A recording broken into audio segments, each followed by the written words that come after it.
Il est 17 h, bienvenue dans 7 jours BFM Le Talk, votre magazine d'actualité en images et en débat. Au sommaire ce soir, les candidats au ticket Les Républicains sur le terrain. Valérie Pécresse à Pantin, auprès des riverains excédés par l'arrivée des fumeurs de crack de Paris. Éric Ciotti et Philippe Juvin échangent avec les conservateurs. C'est également le cas d'Éric Zemmour. Léopold Haudebert est sur place. Les questions avec mes invités sur le plateau. Maxime Blasco recevra un hommage national cette semaine aux Invalides. Le caporal-chef de 34 ans, mortellement touché par un tir dans le cadre de l'opération Barkhane au Mali. Antoine Forestier et Philippine David ont rencontré le père du militaire. Il avait été décoré par Emmanuel Macron pour ses actes de bravoure. Une semaine que le volcan Cumbre Vieja inquiète l'archipel des Canaries. Plus de 350 bâtiments et 6000 personnes ont été évacuées. La caméra de 7 jours BFM était sur place. Reportage à suivre à 17 h 40 précise.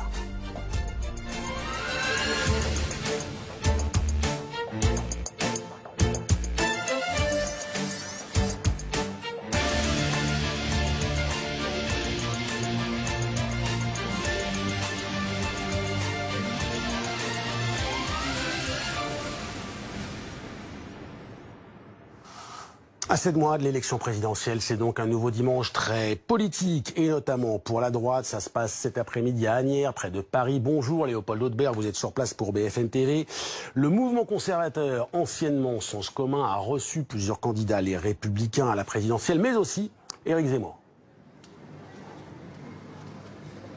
Et oui, absolument. Et son intervention s'est terminée il y a quelques instants. Et ce qu'on peut vous dire, c'est que son arrivée déjà en a dit long sur la manière dont il a été reçu ici par les militants. Beaucoup de militants des générations Z, ce fameux mouvement pro-Zemmour, l'a accueilli avec des affiches, avec des drapeaux, une sorte de aide d'honneur qu'il a amené jusqu'à cette scène sur laquelle il s'est exprimé. Alors qu'est-ce qu'il a dit dans ce discours?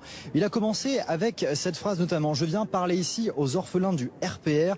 LR, c'est quoi cette famille qui respecte encore ses valeurs, donc des attaques extrêmement dures contre les Républicains. La base LR demande autre chose, mais les dirigeants, eux, vont ailleurs. Cette base a été trahie, voilà comment il s'est exprimé. Il est même allé encore plus loin en disant que les primaires des Républicains, finalement, c'était pour élire le Premier ministre d'Emmanuel Macron. Voilà. Et opération vraiment rassemblement, réunification des droites pour Éric Zemmour, qui est venu ici, vous l'avez dit, face à ce mouvement conservateur pour essayer de séduire un maximum de militants, un maximum de potentiels futurs électeurs. Si jamais il était candidat, on lui a posé une question pour en savoir plus à sa sortie de scène tout à l'heure.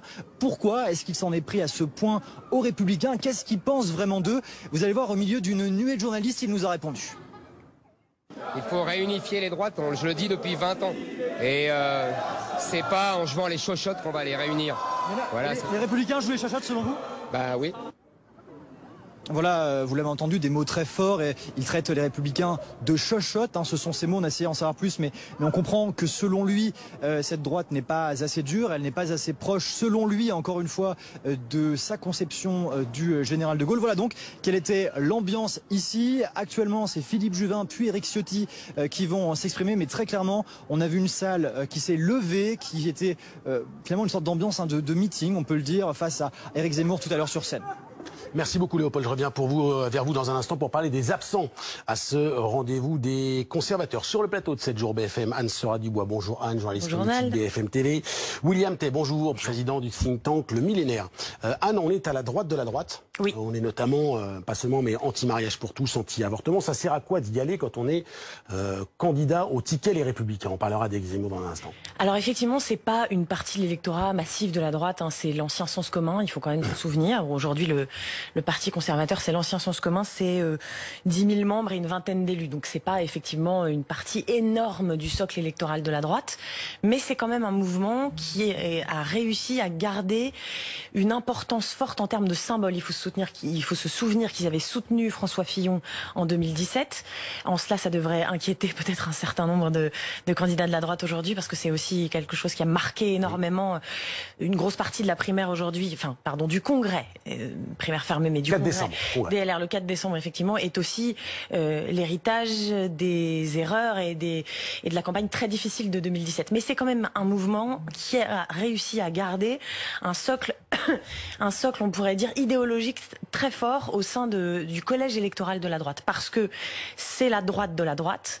Donc c'est aussi une forme, alors, soit c'est un rempart à l'extrême droite, soit c'est là où il y a une forme de porosité. En tout cas, pour ces candidats au Congrès LR, c'est un électorat qu'il faut absolument récupérer dans le giron de la droite. C'est pour ça qu'il faut les séduire et qu'il faut surtout ne pas oublier de leur parler. En fait, William Tay, ils sont peu nombreux, mais leur vote sera acquis à qui leur fera des signes d'allégeance ou d'attirance ou de complicité. En fait, il y a plusieurs points. Effectivement, ils sont très peu nombreux, ils sont que 10 000. Mais le candidat de la droite sera désigné auprès d'un corps électoral qui sera d'environ 100 000 personnes. Donc si vous prenez 10 personnes sur 100 000, ça représente 10% des voix. Et c'est notamment des personnes qui ont aidé à faire élire François Fillon en 2016 sur la question de la primaire ouverte. Alors ils étaient beaucoup moins nombreux sur la question de la primaire ouverte parce qu'il y avait 4 millions d'électeurs. Mais là, sur 100 000 électeurs, ils ont un poids prépondérant. Il y a un deuxième point, c'est qu'ils sont orphelins de candidats parce que leurs deux candidats naturels, Laurent Wauquiez et Bruno Retailleau, ne sont pas candidats à la primaire. Et du coup, pour les candidats de droite, il s'agit de les faire revenir pour qu'ils votent pour eux en vue du congrès de décembre prochain. Et puis il y a un deuxième point, c'est qu'autant avant ils ne pouvaient pas voter pour Marine Le Pen parce que Marine Le Pen ne portait pas leurs convictions sur les questions d'anti-mariage pour tous, etc. Mais désormais il y a Éric Zemmour qui sont capables de les challenger sur ce segment électoral. Donc c'est pour ça que la droite, maintenant qu'elle a une concurrence de la part d'Éric Zemmour, doit les faire rester dans le giron de la droite si elle veut espérer se qualifier en vue du second tour de 2022. Si on prend la sémantique pure, moi je pensais qu'Éric Zemmour n'était pas un conservateur, mais plutôt un réactionnaire, c'est-à-dire qu'il ne veut pas conserver ce qu'on a, mais plutôt revenir à ce qu'il y avait avant. Ben, c'est tout l'enjeu de sa sémantique exactement, c'est que lui considère, et d'ailleurs il convoque un certain nombre de références ces derniers jours, qu'on va conserver ce qu'était la France avant. C'est aussi pour ça qu'il a ces mots très durs en direction des LR. Léopold nous disait tout à l'heure, traite de chochotte, absolument. Un peu condescendant, mais c'est pas ultra violent. Il a redit ce matin, lors d'une interview, que c'est un parti de, je cite, notables centristes qui ont trahi le général de Gaulle. Donc pour lui, c'est du conservatisme, mais l'étape encore avant, c'est-à-dire que c'est pas le conservatisme de ce qui est aujourd'hui, c'est le conservatisme de ce qu'il y avait avant. C'est comme ça qu'aujourd'hui, il porte cette sémantique. D'ailleurs, il le décline dans quasiment tous les thèmes qu'il aborde, en termes d'immigration, en termes de valeurs, en termes de comportement, en termes de vie quotidienne. Pour lui, c'est un nostalgique, il le dit, de la vie d'avant. Et donc c'est du conservatisme, et du conservatisme qu'il y avait avant le présent d'aujourd'hui. C'est pour ça que il accuse aujourd'hui, et on comprend bien quel est son objectif, il accuse aujourd'hui les responsables LR d'être trop frileux, d'être trop tempérés. Et dit-il, c'est comme ça qu'ils finiront par aller dans le mur.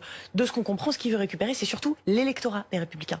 William Tay, ce matin, Éric Zemmour notamment, a évoqué ce qu'on appelle l'aspect mémoriel, l'histoire de France. Il dit qu'il faut tout assumer, il faut cesser de se repentir, je suis hostile à ces lois mémorielles. Et il se dit également favorable à abolir la loi Pleven. C'est ce qu'il qualifie de loi liberticide. On rappelle qu'il a été condamné 2 fois pour incitation à la haine raciale, justement à cause, selon lui, de cette loi. On a le sentiment que petit à petit, il n'y a plus aucune limite et que chaque jour, on franchit de nouveaux paliers dans la remise en cause de ce qui est la France comme elle est aujourd'hui. Éric Zemmour, sur ces différents points, a toujours été constant. En fait, il porte ces différents thèmes. Il y a une polémique sur Vichy qui est sortie, mais c'était déjà des propos qu'il avait tenus il y a plusieurs années. Et donc, en fait, ce qu'il essaye de faire, je pense, d'un point de vue tactique, c'est d'essayer de cliver au maximum l'opinion pour obliger, en fait, les LR et le RN à ne pas se positionner sur ces sujets, pour dire que ce sont des mous, que ce sont des traites et qu'ils ne respecteront pas la parole et qui, lui, est courageux par rapport à eux. Et en fait, essaye de capitaliser sur la déception des deux camps. Parce qu'actuellement, l'électorat LR est plutôt orphelin. Il n'y a pas de champion naturel qui se dégage. Il n'y a plus de Sarkozy, de Chirac ou de François Fillon. Et le RN, Marine Le Pen, est en difficulté depuis les élections régionales et même depuis le débat du second tour de 2017. Et donc lui essaie de se créer un espace, un peu comme ce qu'a fait Emmanuel Macron quand il a pu capitaliser sur la défaite de la gauche, enfin le fait qu'il n'y ait pas Manuel Valls qui sort des primaires et sur le fait qu'il n'y ait pas Alain Juppé qui sort de la primaire de la droite. Lui espère que comme il n'y a pas Laurent Wauquiez et Bruno Retailleau qui peuvent séduire qu'une partie de la droite, et également une partie du RN qui voterait pour lui, ce qui lui permettrait de se qualifier dans le second tour pour affronter Emmanuel Macron en 2022. On va justement parler des LR, mais avant cela, on vous retrouve, Léopold Haudebert. Vous êtes toujours à Agnières. On a évoqué les présents. Il y a également 2 absents. Est-ce qu'on en parle ? Oui, absolument, 2 absents et assez notables, puisque ce sont des candidats déclarés à la primaire de la droite. Michel Barnier, alors on nous explique que c'est en raison d'un problème d'agenda qu'il n'a pas pu être là. Et puis Valérie Pécresse qui s'est décommandée. Et d'ailleurs, Éric Zemmour a parlé d'elle très tôt dans son discours en disant, je le cite, « J'ai entendu Pécresse dire qu'elle avait peur d'attraper un virus en étant dans la même pièce que moi. » Eh bien, je commencerai par parler d'autre chose. Il a donc écarté la question de Valérie Pécresse. Et puis dans son discours, il a parlé d'autres absents, des personnes qui n'étaient évidemment pas attendues, mais je veux dire, tout le monde y est passé finalement. Nicolas Sarkozy, des anciens cadres également des Républicains, Xavier Bertrand. Bref, il a été vraiment dans une opération de tacle, on peut le dire. Il taclait les uns après les autres différentes candidatures de la droite. Et puis, il a également évoqué une sorte de programme, mais qui est encore très flou, qui est même inexistant, mais juste différents thèmes, comme pour séduire les différents potentiels électeurs et militants qui étaient là, l'écologie, l'éducation ou encore le patrimoine. Bref, beaucoup de mots, peu de programmes détaillés, mais en tout cas des militants, il faut le dire, qui étaient ravis et, je vous le répète, vraiment debout lorsqu'il a terminé son intervention. Merci beaucoup Léopold pour ces précisions. Donc à Asnières, pour cette journée du conservatisme, Valérie Pécresse, qui elle a fait une visite surprise à Pantin en Seine-Saint-Denis ce matin. Après le déplacement de 128 toxicomanes, elle s'est entretenue pendant plus d'1 heure et demie avec des riverains en colère. Ce mur ne résoudra pas le problème et que le problème c'est pas de déplacer les toxicomanes d'un endroit à un autre. Le problème c'est de créer un vrai centre de lutte contre les addictions pour leur permettre de décrocher de la drogue et les sortir de la rue. Et là aujourd'hui on a besoin d'une réponse qui soit à la fois sanitaire et pas seulement j'allais dire un jeu de bonneteau, parce que c'est un jeu de bonneteau. On les a déplacés, on a déplacé le problème. En plus, on l'a déplacé ici en Seine-Saint-Denis, c'est-à-dire à un endroit qui concentre déjà énormément de défis sociaux. Donc voilà, les élus de Seine-Saint-Denis l'ont dit. Ils ont dit la Seine-Saint-Denis n'est pas une poubelle. Et on ne peut pas transférer en Seine-Saint-Denis tous les problèmes de la France. Anne Sera-Dubois, hier on l'a vécu sur BFM 18h30, l'annonce des résultats sur le mode de désignation des Républicains. Ce sera un congrès, ce sera le 4 décembre. C'est le début de campagne de Valérie Pécresse, cette visite surprise. Oui, alors non seulement c'est le début de campagne de Valérie Pécresse, mais en plus c'est un début de campagne axé différemment, pourrait-on dire, parce qu'en fait, elle était en faveur d'une primaire ouverte, donc ça veut dire avec un corps électoral dont le centre de gravité était un peu plus au centre. Et comme hier soir, c'est le congrès qui l'a emporté, donc le socle électoral vraiment militant LR, on pourrait dire la droite pure, donc expurgé des centristes et d'autres formations politiques, dont d'ailleurs le mouvement conservateur, eh bien, il va falloir réaxer un peu cette campagne. C'est-à-dire que Valérie Pécresse, tout comme Michel Barnier, ils sont pas allés cet après-midi au sein du mouvement conservateurs, mais ils savent bien d'une façon ou d'une autre qu'il va falloir quand même rediriger leur campagne et s'axer beaucoup plus sur les thèmes qui sont chers aux militants LR, parce que maintenant c'est eux qu'il faut séduire d'ici le 4 décembre. Et effectivement, parmi ces thèmes, il y a en premier la sécurité. Et c'est pas un hasard sans doute si, dès l'issue de l'annonce des résultats, l'équipe de Valérie Pécresse a annoncé à certains médias, sans prévenir les élus, sans prévenir la préfecture de police, qu'elle ferait ce déplacement ce matin dans ce quartier de Pantin. Parce qu'effectivement, c'est aussi un déplacement très régalien sur la sécurité. Elle a parlé avec les militants, d'ailleurs ça s'est plutôt bien passé pour elle. Alors il y a une part de hasard toujours dans ces déplacements. Parfois ça se passe mal et parfois ça se passe très bien. Là les échanges étaient plutôt très courtois entre la présidente de la région d'Île-de-France et ses riverains. Mais effectivement, elle était là pour convaincre les riverains, mais elle était là aussi pour convaincre les militants LR qu'elle est capable de porter un programme régalien et à droite, ce qui est vraiment le socle pur des LR. C'était eux aussi qu'elle voulait convaincre. Ça va être aussi l'objectif des autres candidats. Je pense à Xavier Bertrand qui est resté très discret depuis l'annonce de ce mode de désignation hier soir, alors que c'est plutôt ce qu'il préconisait. Il y a une difficulté, nous on le sait depuis l'affaire Fillon-Copé en 2012 pour la bataille pour la présidence du parti, c'est que le candidat préféré des sympathisants n'est pas forcément le candidat préféré des militants. Et ce que vise Valérie Pécresse, c'est faire le même coup que Jean-François Copé à François Fillon, c'est-à-dire Xavier Bertrand est plébiscité actuellement dans les sondages et auprès des sympathisants de droite, mais elle vise à s'adresser spécifiquement, comme vous l'avez dit, aux militants, donc sur les questions thématiques de régalien. La difficulté pour la droite, c'est que la droite n'est plus crédible sur la question de l'immigration depuis la promesse de Sarkozy sur la question du Karcher. On le voit dans les enquêtes d'opinion, et donc du coup la droite reste crédible sur un seul sujet, c'est la question de la sécurité au niveau régalien. Et donc du coup ils axent dessus pour se trouver un petit espace entre Emmanuel Macron, entre Zemmour et entre Marine Le Pen. Donc ça c'est un des premiers enjeux. Le deuxième enjeu pour Valérie Pécresse, c'est en fait de trouver un angle pour essayer d'attaquer à la fois Emmanuel Macron, mais également de se distinguer des différents postulants, donc Michel Barnier et Xavier Bertrand. Il va y avoir un angle, une thématique qui va être la question de l'argent public et des dépenses publiques, et donc elle va essayer d'axer sur ces deux thèmes, qui étaient les thèmes qui ont fait le succès de François Fillon en 2016 lors de la primaire ouverte. On en vient à présent à la rentrée politique du MoDem. À la tribune aujourd'hui, François Bayrou s'est montré offensif sur la définition du centre en politique, mais également sur la polémique autour des prénoms lancés évidemment par Éric Zemmour. Je suis sûr, comme beaucoup d'entre vous, très choqué de ce qu'on entend comme, c'est pas des idées, c'est des obsessions, qui sont ces temps-ci portée dans le débat politique français, notamment l'obsession sur l'identité et sur les prénoms. Ça a l'air de rien, ça a l'air d'un gag. C'est pas un gag. Quelque chose de profond. Il y a quelqu'un qui a fait ça au XXe siècle. C'est le maréchal Mobutu. Mobutu, dans le pays qu'il avait nommé à l'époque le Zaïre, Mobutu, il a pris une loi pour interdire les prénoms qui n'étaient pas des prénoms africains. Anne-Sora Dubois, François Bayrou a également parlé du président de la République. En gros, Emmanuel Macron peut compter sous le soutien de François Bayrou. C'est le seul qui incarne et qui est à hauteur de ce poste, selon François Bayrou. Oui, sans surprise, effectivement, François Bayrou, on connaît sa proximité avec le chef de l'État, mais on voit quand même dans cette déclaration de François Bayrou que au corps défendant de la totalité de la classe politique aujourd'hui, c'est bien Éric Zemmour qui drive un peu sur un certain nombre de sujets, précisément parce que ses positions sont très clivantes et c'est le but. C'est un peu lui qui guide un peu aussi les indignations et les réponses à ces propositions. Il faut quand même se souvenir qu'il y a quelques mois, Emmanuel Macron s'est rendu dans une banlieue de Montpellier où il a échangé avec des habitants et il y avait notamment une habitante qui lui disait mon fils aujourd'hui m'a demandé si Pierre était un vrai prénom parce que personne autour de lui ne le porte. C'est pour ça que cette question des prénoms. Est-ce que la réponse c'est de changer les prénoms? Certainement pas. Enfin, probablement pas. Mais en tout cas, ça prouve que cette question...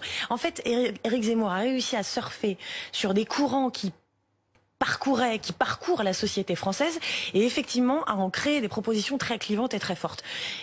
La majorité aujourd'hui est obligée de réagir. C'est pas un hasard si c'est François Bayrou lui-même qui aujourd'hui est commissaire au plan, qui est un très proche d'Emmanuel Macron, qui répond sur ces sujets-là. Quand il répond là-dessus, il faut comprendre que c'est une forme de réponse aussi du cercle très proche du chef de l'État. Ça veut dire que le cercle proche du chef de l'État est déjà en campagne aussi pour défendre le président de la République, mais ça veut dire aussi qu'il est un peu tributaire et dépendant des propositions qui viennent de cet électron libre qu'on n'attendait pas dans la campagne qui est Éric Zemmour, et qu'aujourd'hui on ne peut pas laisser ce genre de propositions sans réponse. Mais ça veut dire d'une certaine façon que c'est quand même Éric Zemmour aujourd'hui qui arrive à obliger la majorité à répondre sur ces sujets-là. William T. clivé, quand on est, alors pas encore candidat, et je parle au-delà d'Éric Zemmour, mais clivé, c'est une bonne stratégie pour marquer des points en vue d'un premier tour. Ouais. Mais c'est pas là-dessus qu'on gagne une élection présidentielle. En fait, tout dépend de quel est son objectif actuellement. À Éric Zemmour, on ne connaît pas quel est son objectif. Il y a des suppositions comme quoi il voulait être président de la République, mais moi, si l'élection avait lieu dimanche prochain, dans un cadre d'un second tour entre Emmanuel Macron et lui, il est fort probable qu'Emmanuel Macron gagnerait